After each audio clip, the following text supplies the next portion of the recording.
Lorient, le 14 novembre 1989.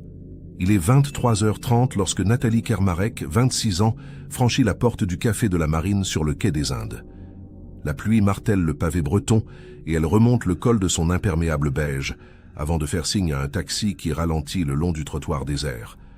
Le véhicule est une Peugeot 505 blanche, immatriculée dans le Morbihan. Nathalie monte à l'arrière sans hésiter. Personne ne la reverra vivante. Le taxi disparaît dans la nuit humide et son chauffeur ne sera jamais identifié, malgré des semaines de recherches intensives. Pendant 20 ans, l'affaire demeure un mystère complet. Aucun corps, aucun indice, aucun témoin fiable. La famille de Nathalie refuse d'abandonner, mais les enquêteurs classent progressivement le dossier dans les affaires non résolues. Puis en 2009, lors de travaux d'élargissement de la route départementale près de Pleumeur, des ouvriers découvrent une boîte métallique enterrée sous l'ancien emplacement d'une station-service désaffectée. À l'intérieur, des cassettes VHS poussiéreuses contenant des enregistrements de vidéosurveillance jamais visionnés par la police. Sur l'une d'elles, datée du 15 novembre 1989 à 3h22 du matin, apparaît une Peugeot 505 blanche stationnée devant les pompes. Une femme en imperméable beige en descend, se dirige vers les toilettes, puis s'arrête brusquement pour parler avec quelqu'un hors du champ de la caméra. Elle semble agitée, fait des gestes nerveux de la main. Quelques secondes plus tard, elle remonte dans le taxi qui démarre aussitôt vers l'intérieur des terres. C'est la dernière image connue de Nathalie Kermarek avant qu'elle ne disparaisse définitivement dans l'obscurité bretonne. En novembre 1989, Lorient est une ville portuaire de 59 000 habitants, marquée par son passé de base sous-marine allemande et sa reconstruction d'après-guerre. Le centre-ville moderne contraste avec les quartiers anciens préservés du bombardement. L'économie locale repose sur la pêche industrielle, les chantiers navals et quelques entreprises d'électronique. Le taux de chômage atteint 12% dans le département et beaucoup de jeunes adultes envisagent de partir vers Nantes ou Rennes pour trouver du travail stable. Nathalie Kermarek travaille depuis 3 ans comme assistante comptable dans une petite entreprise de fourniture maritime située rue du Port. Née à Hennebont en 1963, elle a grandi dans une famille modeste de 4 enfants. Son père est mécanicien à la retraite, sa mère femme de ménage dans un lycée. Nathalie est décrite par ses proches comme sérieuse, discrète, peu portée sur la vie nocturne. Elle partage un petit appartement rue Maréchal Foch avec une collègue de bureau, Sylvie Tanguy, 24 ans, qui sera le dernier témoin direct avant la disparition. Ce soir du 14 novembre, Nathalie rencontre vers 20h son frère aîné Denis au Café de la Marine pour discuter de l'anniversaire surprise qu'il prépare pour leur mère. Denis quitte le café vers 22h pour rentrer chez lui à Lanester. Nathalie décide de rester encore un peu, commande un dernier café et discute avec le serveur Patrick Gégou du match de football diffusé à la télévision. Rien dans son attitude ne laisse présager un problème. Elle semble calme, presque joyeuse selon le témoignage de Gégou recueilli 3 jours plus tard par les gendarmes. Vers 23h20, elle règle sa consommation et informe le serveur qu'elle va rentrer. La pluie tombe drue depuis le début de soirée et les rues sont pratiquement vides. Patrick Gégou la regarde partir par la vitre du café, la voit lever le bras pour héler un taxi qui passait justement dans la rue. Il note mentalement que c'est une chance par ce temps. La voiture s'arrête immédiatement. Nathalie monte à l'arrière et le véhicule repart en direction du centre. Le serveur retourne à son travail sans y penser davantage. Le lendemain matin, Sylvie Tanguy s'inquiète de ne pas voir Nathalie au petit déjeuner. Elle frappe à la porte de sa chambre sans obtenir de réponse. Le lit n'a pas été défait. Sylvie téléphone à l'entreprise où elles travaillent toutes les deux et apprend que Nathalie n'est pas venue ce matin. Elle attend jusqu'à midi avant de contacter Denis Kermarek, qui alerte immédiatement la gendarmerie. Un signalement de disparition inquiétante est enregistré à 14h15. Les premières recherches commencent dans l'après-midi, mais personne n'imagine encore que cette affaire deviendra l'une des énigmes les plus troublantes de la criminalité bretonne. Aujourd'hui, cette histoire continue d'interroger tous ceux qui s'intéressent aux mystères non résolus de notre pays. Si vous nous regardez en ce moment, dites-nous dans les commentaires de quelle ville vous suivez cette enquête. Cela nous aide à comprendre combien d'entre vous sont touchés par ces affaires qui hantent encore nos régions. N'hésitez pas à vous abonner à la chaîne pour découvrir d'autres récits de disparitions inexpliquées et d'enquêtes qui défient la logique. Et si cette histoire vous interpelle autant qu'elle nous a marqués, laissez un like pour nous encourager à continuer ce travail de mémoire. Les premières 48 heures d'une disparition sont cruciales selon les protocoles d'enquête. Dans le cas de Nathalie Kermarek, ces heures sont utilisées pour reconstituer ses derniers mouvements avec une précision chirurgicale. Le capitaine de gendarmerie Yves Louarn, 42 ans, 15 ans d'expérience, prend personnellement en charge le dossier dès le 16 novembre au matin. Son instinct lui dit que quelque chose ne colle pas dans cette histoire de jeune femme qui disparaît entre un café et son domicile, distant de seulement 800 mètres. L'interrogatoire de Patrick Gégou, le serveur du café de la Marine, apporte le premier élément concret. Il se souvient très bien de Nathalie cette nuit-là parce qu'elle était la dernière cliente et qu'il devait fermer. Il décrit précisément le taxi comme une Peugeot 505 blanche, peut-être de la fin des années 80, avec un toit légèrement cabossé côté passager. Il n'a pas vu le chauffeur à cause de la pluie et de la réflexion des réverbères sur le pare-brise. Il n'a pas non plus relevé le numéro d'immatriculation, mais il est formel sur la couleur et le modèle du véhicule. Cette description lance la première grande vague de recherche. Le capitaine Louarn contacte immédiatement toutes les compagnies de taxis opérant à Lorient et dans les communes environnantes. Il en existe 7 au total, regroupant 23 véhicules. Aucune n'a de Peugeot 505 blanche dans sa flotte.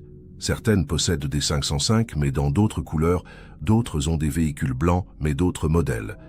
Cette découverte est troublante, car elle signifie soit que le témoin s'est trompé sur certains détails, soit que le taxi était clandestin, soit qu'il ne s'agissait pas du tout d'un taxi. Les gendarmes élargissent leurs recherches aux taxis des départements limitrophes, du Finistère à la Loire-Atlantique. Pendant une semaine entière, des dizaines de chauffeurs sont interrogés, des centaines de carnets de courses sont épluchés.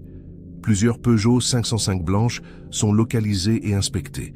Leurs propriétaires fournissent tous des alibis vérifiables pour la nuit du 14 au 15 novembre. Certains dormaient chez eux, d'autres travaillaient dans des villes éloignées. Un était même en réparation dans un garage de vannes depuis le 10 novembre. Toutes les pistes se referment une à une sans résultat. Parallèlement, l'enquête de voisinage se déploie dans tout le quartier du Quai des Indes. Les gendarmes interrogent les commerçants, les habitants des immeubles environnants, les personnes qui auraient pu se trouver dans les rues cette nuit-là malgré la pluie. Une vieille dame, Madame Le Goff, qui habite au 3e étage d'un immeuble donnant sur le quai, se souvient avoir entendu une voiture klaxonner plusieurs fois vers 23h30. Elle n'a pas regardé par la fenêtre car elle regardait la télévision. Ce détail sera noté mais ne mènera nulle part. Un autre témoin se manifeste le 18 novembre. Monsieur Hervé Morvan, représentant commercial de 48 ans, affirme avoir vu une Peugeot 505 claire garée sur le parking d'un supermarché près de Pleumeur dans la nuit du 14 au 15 novembre. Il rentrait de Quimper après une journée de travail et s'était arrêté pour fumer une cigarette avant de reprendre la route. Il situe l'heure entre minuit et 1h du matin.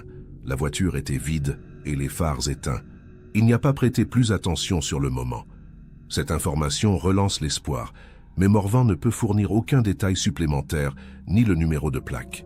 Les recherches s'intensifient autour de Pleumeur. Des battues sont organisées dans les bois et les zones rurales environnantes. Des plongeurs inspectent les étangs et les cours d'eau. Des chiens pisteurs parcourent les chemins forestiers. Rien. Aucune trace de Nathalie, aucun vêtement, aucun objet personnel. Son sac à main noir qu'elle portait ce soir-là, selon Sylvie Tanguy, demeure introuvable. Son portefeuille contenant sa carte d'identité et 120 francs en liquide n'est jamais retrouvé. Les relevés bancaires montrent qu'aucun retrait n'a été effectué après le 14 novembre.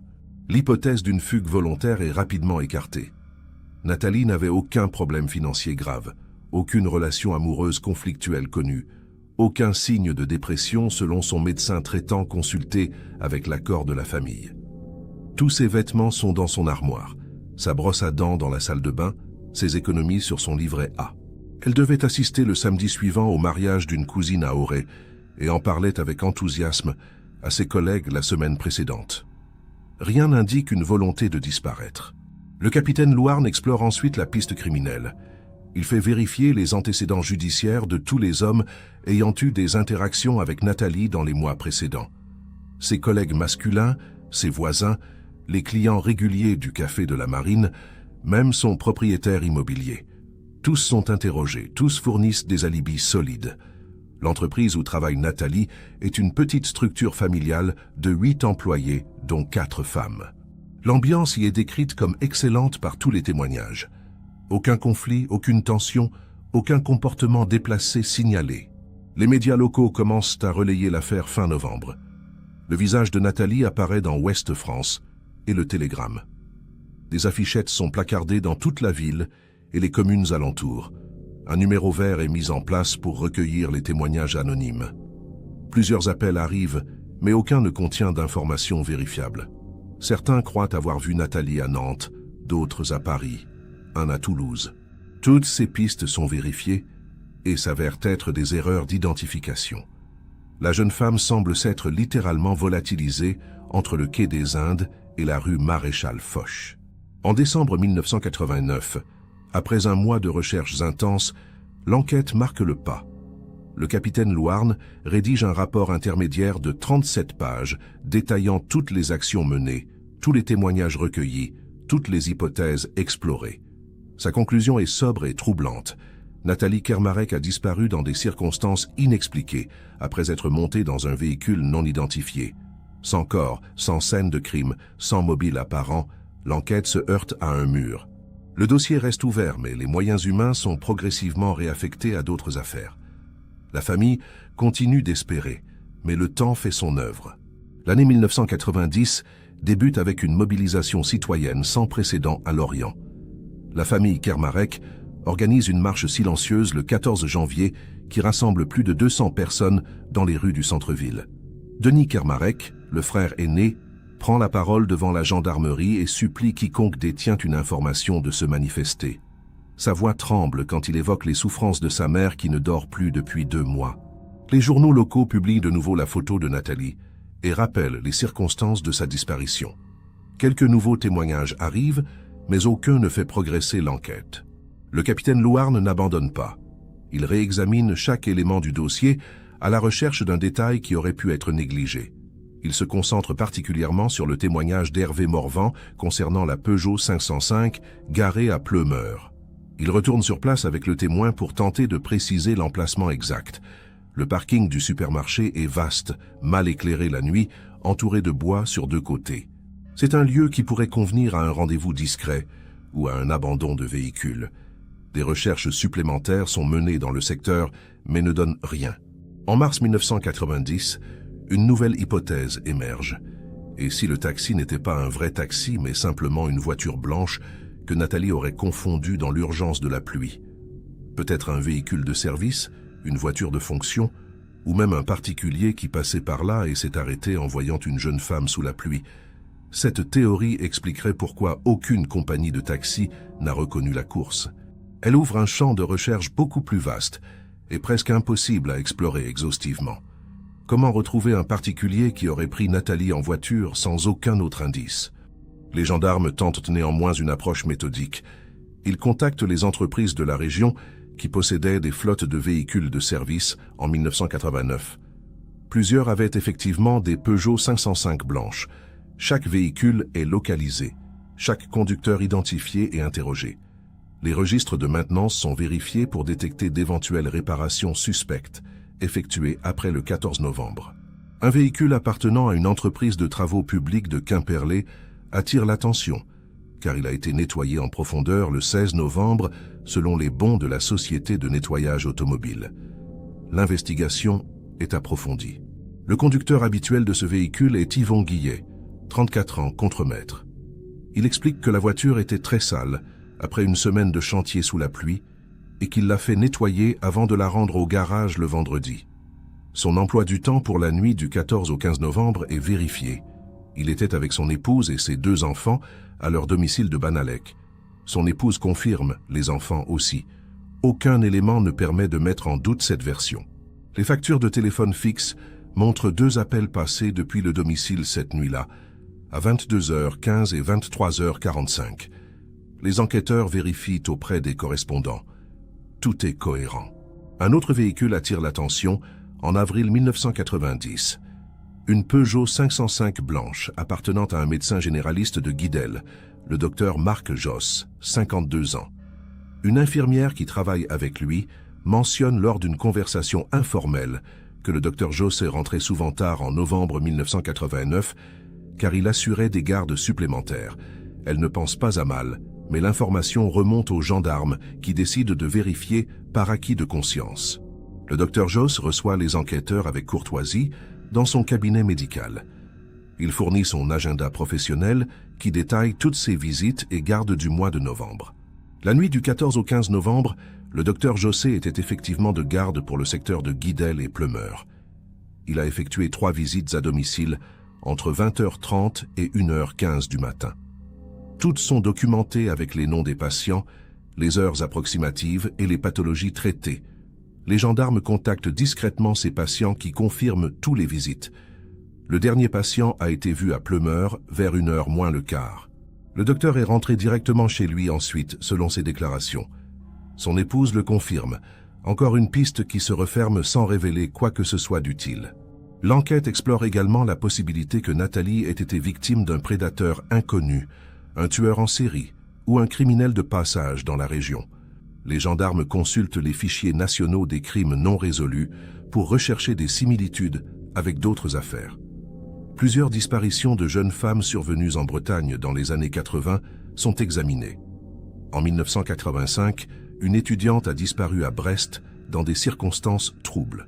En 1987, une serveuse s'est volatilisée à Vannes. Aucune de ces affaires n'a été résolue, mais aucun lien tangible ne peut être établi avec la disparition de Nathalie. Le capitaine Louarn contacte également ses collègues des départements voisins pour savoir si des crimes contre des femmes ont été commis autour de novembre 1989. Un viol a été signalé à Quimper le 8 novembre. L'agresseur a été arrêté 3 jours plus tard et était en détention préventive le 14 novembre.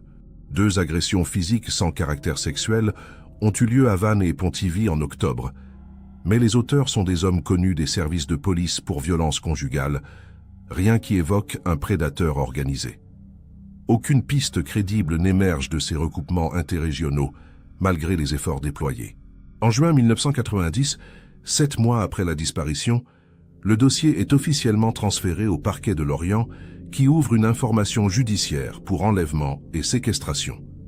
Un juge d'instruction, M. François Bellec, est désigné. Cette procédure permet de donner plus de moyens légaux à l'enquête, notamment la possibilité d'effectuer des écoutes téléphoniques et des perquisitions sous contrôle judiciaire. Mais sans suspect identifié, ces outils restent inutiles. Le juge Bellec ordonne néanmoins une nouvelle série d'auditions et la consultation d'experts en criminologie pour tenter d'établir un profil psychologique de l'auteur présumé de l'enlèvement. Les experts concluent que si enlèvement il y a eu, il s'agit probablement d'un acte prémédité plutôt qu'opportuniste. Le fait que le véhicule ressemblait à un taxi suggère une mise en scène destinée à inspirer confiance. Le choix de la nuit, de la pluie, d'une rue peu fréquentée indique une certaine connaissance des habitudes de la victime ou du quartier. L'absence totale de traces matérielles évoque un criminel méthodique, peut-être avec une expérience antérieure. Ce profil ne fait malheureusement que confirmer ce que les enquêteurs soupçonnaient déjà, sans leur donner de pistes concrètes pour avancer. L'année 1991 marque le début d'une longue série de fausses pistes qui vont épuiser les ressources de l'enquête sans apporter le moindre résultat probant. En février, un homme se présente spontanément à la gendarmerie de Lorient et affirme avoir des informations sur la disparition de Nathalie Kermarek. Il se nomme Alain Crou, 41 ans, sans domicile fixe, connu des services pour ivresse publique et petit larcin. Il prétend avoir vu une jeune femme correspondant au signalement de Nathalie dans une maison abandonnée près de Carnac, quelques jours après sa disparition. Les gendarmes prennent sa déposition au sérieux. Une équipe se rend immédiatement sur place. La maison en question est effectivement abandonnée depuis plusieurs années, ses fenêtres murées, sa porte d'entrée condamnée. Les gendarmes forcent l'accès et inspectent les lieux pendant plusieurs heures. Ils ne trouvent aucune trace d'occupation récente, aucun indice suggérant qu'une personne y ait séjourné. Crou est interrogé plus en détail sur les circonstances exactes de cette prétendue observation. Ses déclarations deviennent confuses, contradictoires. Il finit par admettre qu'il a peut-être confondu avec une autre femme, ou peut-être que c'était un rêve. L'affaire s'arrête là, mais aura mobilisé 3 gendarmes pendant 2 jours entiers. En mai 1991, une autre piste surgit de manière plus crédible. Une femme contacte le numéro vert et explique que son ex-mari, dont elle est séparée depuis 1990, possédait une Peugeot 505 blanche en 1989 et avait des comportements violents envers elle. Elle précise qu'il travaillait comme chauffeur-livreur pour une entreprise de matériel médical et qu'il se trouvait souvent à Lorient pour des livraisons. Elle ajoute qu'il a vendu ce véhicule en décembre 1989 de manière précipitée, ce qui lui avait paru étrange à l'époque. Le capitaine Louarn et le juge Bellec décident d'auditionner cet homme rapidement. Jean-Pierre Goachet, 39 ans, domicilié à Auray, est convoqué au tribunal. Il se présente accompagné d'un avocat et répond calmement aux questions. Il confirme avoir possédé une Peugeot 505 blanche qu'il a effectivement vendue en décembre 1989, mais explique que c'était pour acheter un véhicule utilitaire plus adapté à son travail. Il fournit le nom de l'acheteur qui est retrouvé et interrogé. L'homme confirme l'achat et présente les papiers du véhicule. Concernant la nuit du 14 au 15 novembre, Goachet affirme être resté chez lui à Auray après avoir terminé sa tournée de livraison vers 19 h. Son employeur est contacté et confirme les heures de travail de Goachet ce jour-là. Les bons de livraison montrent qu'il a effectué sa dernière livraison à Vannes à 18 h 30. Le trajet jusqu'à Auray prend environ 30 minutes. Il aurait donc pu théoriquement être de retour à Lorient vers 23 h 30, mais cela impliquerait un détour important sans raison apparente. Aucun témoin ne peut confirmer sa présence à Auray après 19 h, car il vivait seul suite à sa séparation. Le juge Bellec ordonne une perquisition à son domicile et dans son véhicule actuel. Rien de suspect n'est découvert. La piste Goachet occupe l'enquête pendant plusieurs semaines. Son ex-épouse est auditionnée à nouveau et détaille les violences conjugales qu'elle a subies. Ces faits sont réels et graves, mais ne constituent pas une preuve de lien avec la disparition de Nathalie. Les enquêteurs vérifient si Goachet a déjà été signalé pour des faits similaires envers d'autres femmes. Aucun antécédent de ce type n'apparaît dans les fichiers. Les analyses psychologiques le décrivent comme un homme violent dans le cadre conjugal, mais pas nécessairement capable d'un enlèvement prémédité. Faute d'éléments matériels, le juge ne peut pas le mettre en examen. Il reste néanmoins surveillé discrètement. À l'automne 1991, une découverte macabre à Quiberon relance brièvement l'espoir de résoudre l'affaire. Des promeneurs découvrent des ossements humains dans une zone de lande près de la côte sauvage. L'identification par l'analyse anthropologique révèle qu'il s'agit d'une femme âgée de 20 à 30 ans, morte depuis environ 1 an. La famille Kermarec est contactée et vit des heures d'angoisse insoutenables, en attendant les résultats des analyses ADN qui viennent d'être introduites dans les procédures judiciaires françaises. Les prélèvements sanguins de Denis Kermarec permettent d'établir une comparaison génétique. Le résultat est formel, ce n'est pas Nathalie.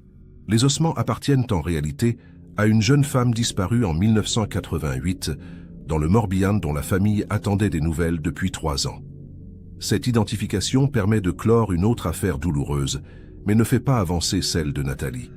L'enquête sur les ossements révèle que la femme est morte de cause naturelle, probablement une chute accidentelle suivie d'une hypothermie. Aucun lien avec un quelconque crime. Pour la famille Kermarec, c'est un soulagement temporaire, mêlé à une nouvelle vague de désespoir. Si ce n'est pas Nathalie, où est-elle? Est-elle encore en vie quelque part? Ces questions hantent chaque jour qui passe. En 1992, 3 ans après la disparition, le juge Bellec commande une expertise technique sur tous les véhicules Peugeot 505 blancs immatriculés dans l'ouest de la France en novembre 1989. La liste compte 93 véhicules.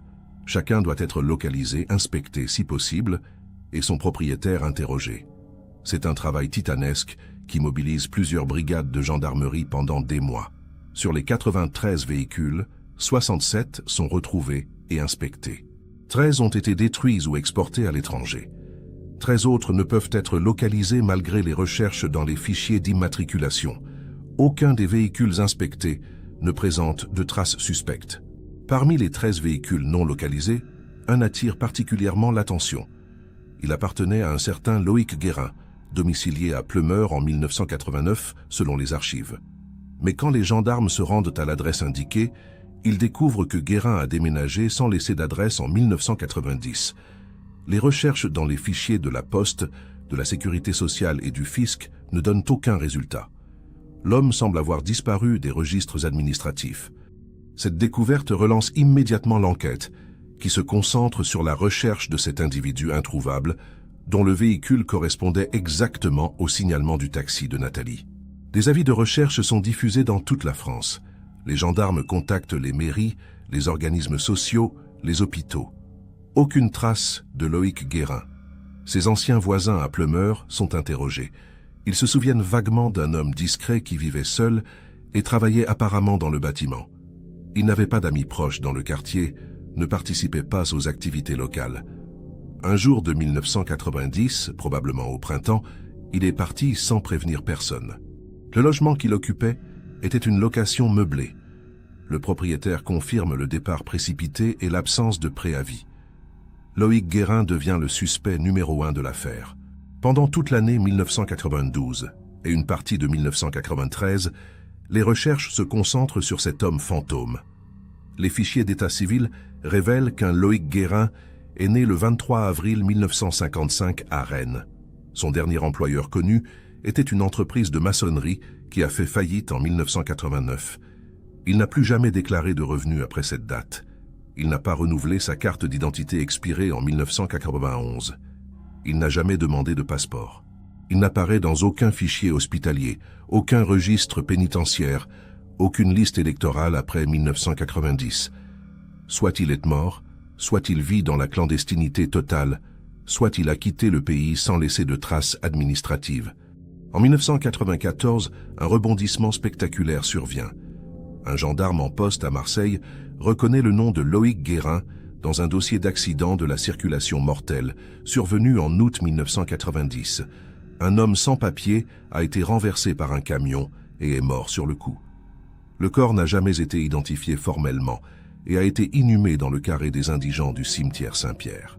Les archives de l'hôpital de la Timone conservent un dossier médical sommaire avec une description physique et des photos du défunt prises pour faciliter l'identification. Le capitaine Louarn se rend personnellement à Marseille pour examiner ces documents. Les photos sont troublantes. L'homme correspond à peu près au signalement de Loïc Guérin selon les voisins de Pleumeur, mais il est impossible d'être totalement certain sans expertise ADN.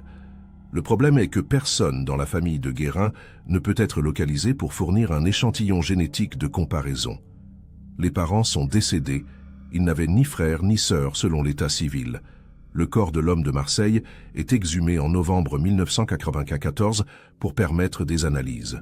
L'ADN est extrait et conservé dans l'attente d'un élément de comparaison. Pendant ce temps, les recherches de la famille de Loïc Guérin continuent. Les années passent et l'affaire Nathalie Kermarek devient progressivement un dossier froid dans les archives de la gendarmerie.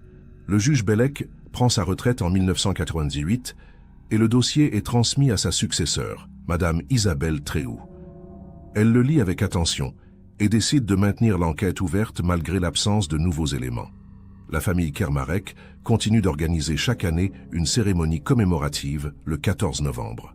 Denis Kermarek ne renonce jamais à découvrir la vérité sur le sort de sa sœur. Leur mère décède en 2003 sans avoir revu Nathalie, emportant avec elle un chagrin inconsolable. En septembre 2009, 20 ans après les faits, un événement totalement imprévu va faire ressurgir l'affaire. Le conseil départemental du Morbihan lance un projet d'élargissement de la route départementale 765 entre Lorient et Pleumeur. Les travaux débutent en juin et progressent rapidement pendant l'été. Le 12 septembre, les pelleteuses attaquent l'ancien emplacement d'une station-service Total désaffectée depuis 1995 et démolie en 2000. Le terrain est devenu une friche envahie par les ronces et les herbes folles. Personne ne se souvient vraiment de cette station, hormis quelques anciens du secteur qui y faisaient le plein dans les années 80. Vers 16 heures, un conducteur d'engin remarque quelque chose de métallique affleurant sous la terre qu'il vient de retourner. Il arrête sa machine et descend pour examiner de plus près. Il s'agit d'une boîte en métal gris, rouillée par endroits, d'environ 40 cm de long sur 30 de large. Elle est fermée par un cadenas lui aussi complètement oxydé. Le conducteur appelle le chef de chantier qui décide de l'ouvrir sur place. Après quelques coups de marteau, le cadenas cède. À l'intérieur se trouvent plusieurs objets enveloppés dans du plastique épais. des cassettes VHS, un carnet aux pages jaunies et une enveloppe Kraft. Le chef de chantier, intrigué, ouvre l'enveloppe. Elle contient plusieurs photographies en noir et blanc, montrant la station-service telle qu'elle était dans les années 90. Au dos de l'une d'elles, une inscription au stylo bleu presque effacée. Installation caméra octobre 1989. Cette découverte prend soudain une dimension potentiellement importante. Le chef de chantier contacte la mairie de Pleumeur qui lui conseille de prévenir la gendarmerie. 2 heures plus tard, un gendarme arrive sur le chantier, récupère la boîte et son contenu et les transporte à la brigade pour examen. Personne ne peut imaginer que ces vieilles cassettes vont rouvrir le dossier Kermarek. Les cassettes VHS sont en mauvais état, mais un technicien parvient à en visionner quelques-unes. Elles contiennent des enregistrements de surveillance nocturne de la station-service. Les images sont de qualité médiocre, en noir et blanc, avec des bandes de parasites. La date et l'heure s'affichent dans un coin de l'écran. Plusieurs cassettes couvrent des nuits entre octobre 1989 et janvier 1990. Il apparaît que le gérant de la station avait installé un système de vidéosurveillance pour lutter contre les vols de carburant qui étaient fréquents à l'époque. Ces enregistrements n'avaient jamais été communiqués à la police lors de l'enquête sur la disparition de Nathalie. Le lieutenant de gendarmerie Soazig Morvan, 32 ans, responsable de la section de recherche, décide de visionner systématiquement toutes les cassettes exploitables. Elle se souvient vaguement de l'affaire Kermarek pour en avoir entendu parler au début de sa carrière, mais elle n'était pas née à Lorient et ne connaît pas les détails. Elle prend le temps de lire l'intégralité du dossier d'enquête avant de commencer le visionnage des cassettes. En lisant le témoignage d'Hervé Morvan qui situait une Peugeot 505 blanche sur un parking près de Pleumeur, dans la nuit du 14 au 15 novembre, elle réalise que la station-service Total se trouvait exactement dans ce secteur. Le 18 septembre 2009, après 3 jours de visionnage fastidieux de cassettes dont beaucoup sont inexploitables, le lieutenant Morvan arrive à la cassette datée du 15 novembre 1989. L'enregistrement commence à minuit. Les premières heures ne montrent que quelques véhicules s'arrêtant pour faire le plein. Vers 2 heures du matin, la fréquentation devient quasi nulle. Une voiture toutes les 20 ou 30 minutes. Puis à 3h22 et 13 secondes, une Peugeot 505 claire entre dans le champ de la caméra et vient se garer devant les pompes. Le cœur du lieutenant Morvan s'accélère immédiatement.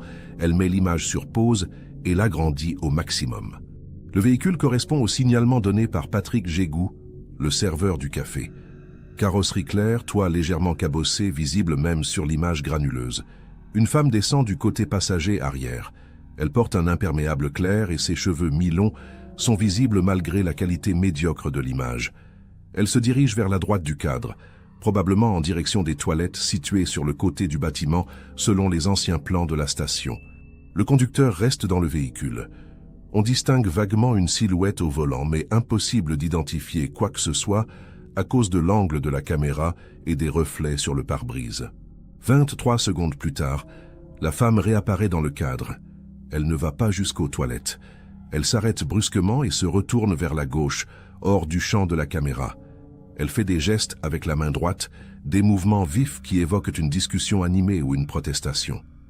Son langage corporel suggère de la nervosité, peut-être de la peur. Elle reste ainsi pendant environ 15 secondes à parler avec quelqu'un ou quelque chose qu'on ne voit pas.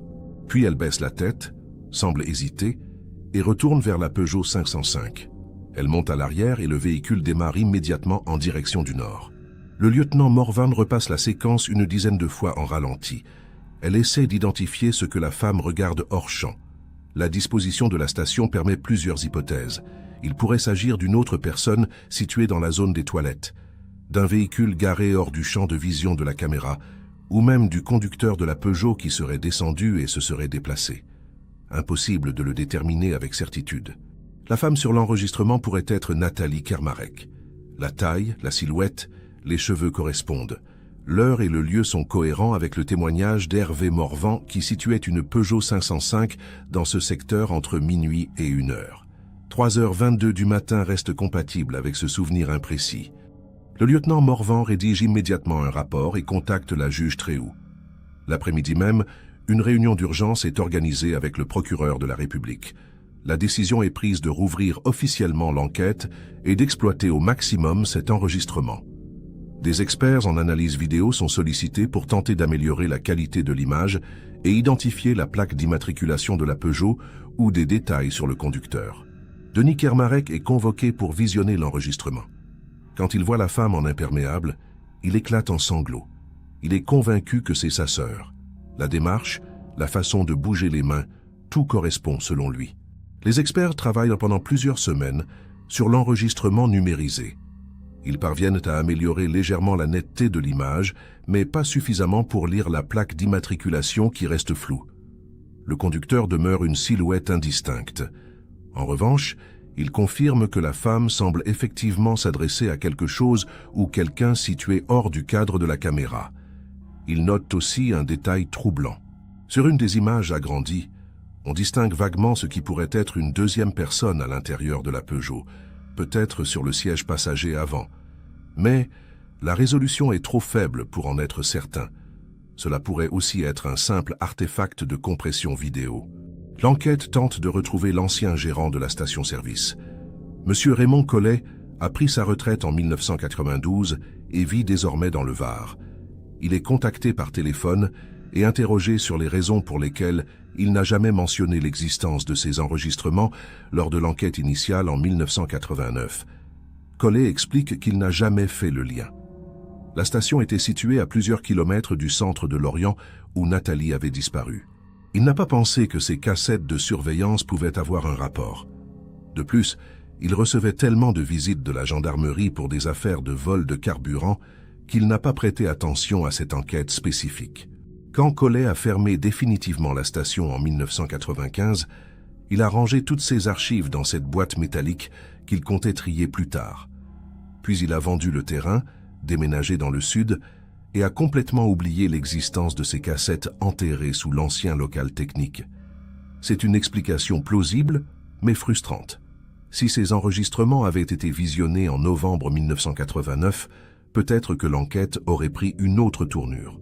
Peut-être que Nathalie aurait pu être retrouvée vivante si les recherches s'étaient concentrées sur ce secteur immédiatement après sa disparition. Ces questions torturent Denis Kermarek, qui oscille entre espoir et colère 20 ans après les faits. La redécouverte de l'enregistrement de la station-service Total permet de donner une nouvelle direction à l'enquête, même si les limites techniques de l'image empêchent une identification formelle. Le lieutenant Morvan décide de reprendre toute l'affaire depuis le début avec ce nouvel élément. Elle reconstitue minutieusement le trajet probable de la Peugeot 505 entre le quai des Indes à Lorient, où Nathalie est montée à 23h30 et la station-service de Pleumeur où elle apparaît à 3h22. Presque 4 heures se sont écoulées. Où est allé le véhicule pendant ce temps? Que s'est-il passé entre ces deux moments? Les cartes routières de 1989 sont exhumées des archives.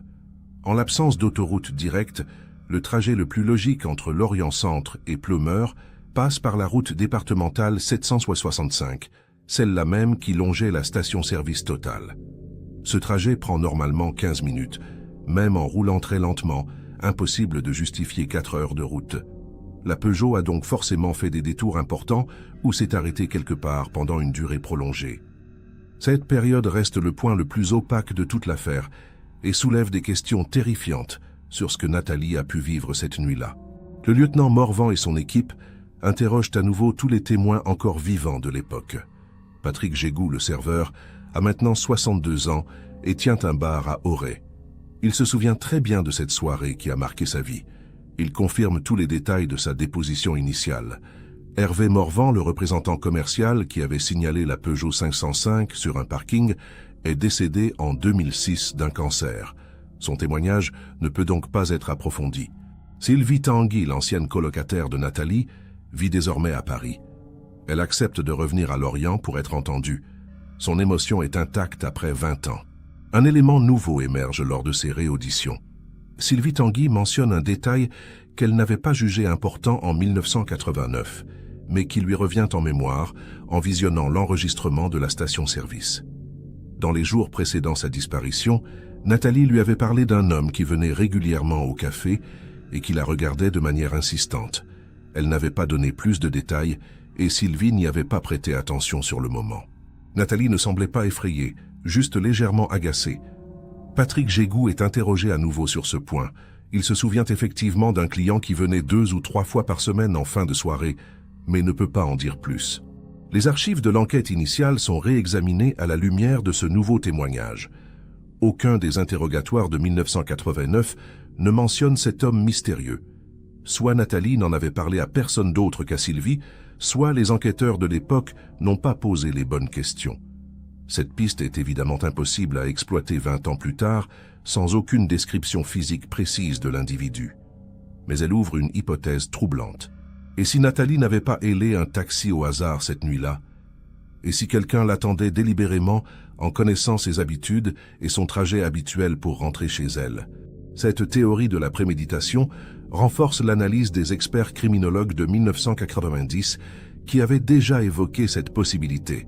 Mais elle soulève une question essentielle. Pourquoi Nathalie est-elle montée volontairement dans ce véhicule? Si elle connaissait le conducteur et se méfiait de lui, comme le suggère l'anecdote rapportée par Sylvie, pourquoi accepter de monter dans sa voiture? Une hypothèse est que le véhicule ressemblait suffisamment à un taxi pour qu'elle ne réalise pas immédiatement son erreur. Une autre est qu'elle connaissait effectivement le conducteur, mais qu'elle n'avait aucune raison de le craindre vraiment, malgré son malaise antérieur. Les enquêteurs tentent de reconstituer ce qui a pu se passer pendant les 4 heures manquantes. Plusieurs scénarios sont envisagés.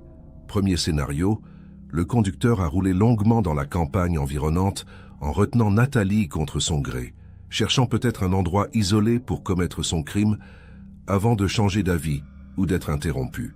Deuxième scénario, la voiture s'est arrêtée quelque part, dans une maison ou un bâtiment, où Nathalie a été séquestrée temporairement avant d'être emmenée ailleurs. Troisième scénario, il y avait effectivement une deuxième personne dans le véhicule, comme le suggèrent les analyses vidéo et plusieurs individus étaient impliqués. L'enregistrement de la station-service montre Nathalie visiblement agitée et s'adressant à quelqu'un hors champ. Les experts en comportement qui analysent ces images notent que ces gestes évoquent davantage une protestation ou une négociation qu'une panique pure. Elle ne tente pas de fuir en courant, elle ne crie pas pour alerter d'éventuels témoins. Elle parle et gesticule comme si elle essayait de convaincre quelqu'un de quelque chose. Cela suggère qu'elle était peut-être encore en situation de dialogue à ce moment-là, qu'elle pensait pouvoir raisonner son ou ses ravisseurs. Cette interprétation est déchirante pour la famille, qui imagine les derniers moments de lucidité de Nathalie. Après le départ de la Peugeot 505 de la station-service à 3h22 du matin, plus aucune trace. Le véhicule n'apparaît sur aucune autre caméra de surveillance des environs, mais il faut dire qu'en 1989, ces installations étaient extrêmement rares. Les recherches se concentrent sur les routes partant de Pleumeur vers l'intérieur des terres, des zones boisées, des anciennes carrières, des bâtiments agricoles abandonnés sont à nouveau explorés 20 ans après les premières battues. Des techniques modernes comme les radars pénétrants sont utilisées pour détecter d'éventuelles fausses ou perturbations du sol. Aucun résultat probant n'émerge de ces nouvelles investigations. La piste de Loïc Guérin, le propriétaire fantôme de Peugeot 505 blanche, est réactivée. Les gendarmes tentent une dernière fois de résoudre le mystère de cet homme disparu des registres en 1990. Les analyses ADN effectuées sur le corps de l'homme décédé à Marseille en août 1990 sont comparées avec des échantillons prélevés sur des objets ayant appartenu à Guérin et conservés par son ancien propriétaire. Les résultats tombent en janvier 2010. Ce n'est pas lui. Le corps de Marseille appartient à un autre homme qui n'a jamais été identifié. Loïc Guérin reste donc introuvable et devient lui-même une énigme au sein de l'énigme principale. En mars 2010, le dossier fait l'objet d'un reportage dans une émission télévisée nationale consacrée aux affaires criminelles non résolues. L'enregistrement de la station-service est diffusé et plusieurs millions de téléspectateurs découvrent l'histoire de Nathalie Kermarek. Des dizaines de témoignages affluent dans les jours suivants. Certains pensent reconnaître la femme sur les images dans d'autres circonstances. D'autres affirment avoir vu une Peugeot 505 blanche dans des endroits insolites en novembre 1989. Tous ces témoignages sont vérifiés méthodiquement, mais aucun ne résiste à une analyse sérieuse. 20 ans après les faits, les souvenirs sont trop imprécis pour être fiables. Une piste intéressante émerge néanmoins.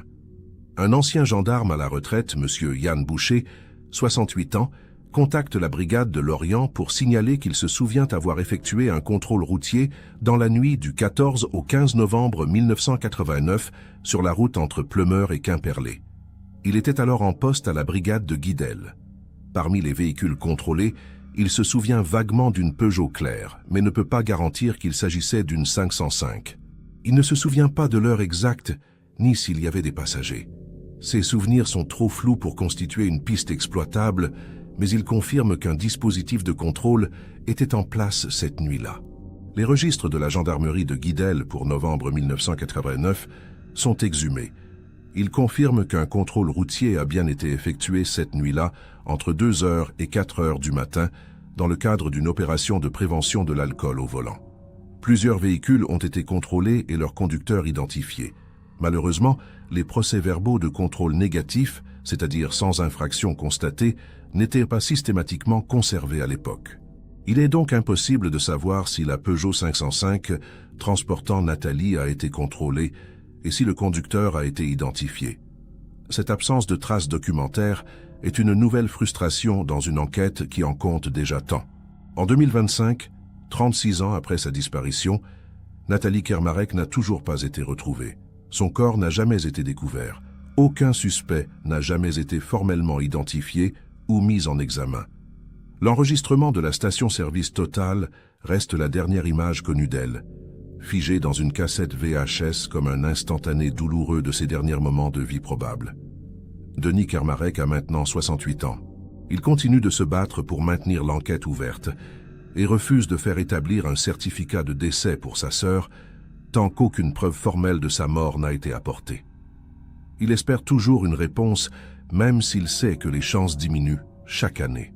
L'affaire a marqué durablement la mémoire collective de Lorient et des communes environnantes. Elle est devenue un symbole des mystères non résolus qui hantent les familles pendant des décennies.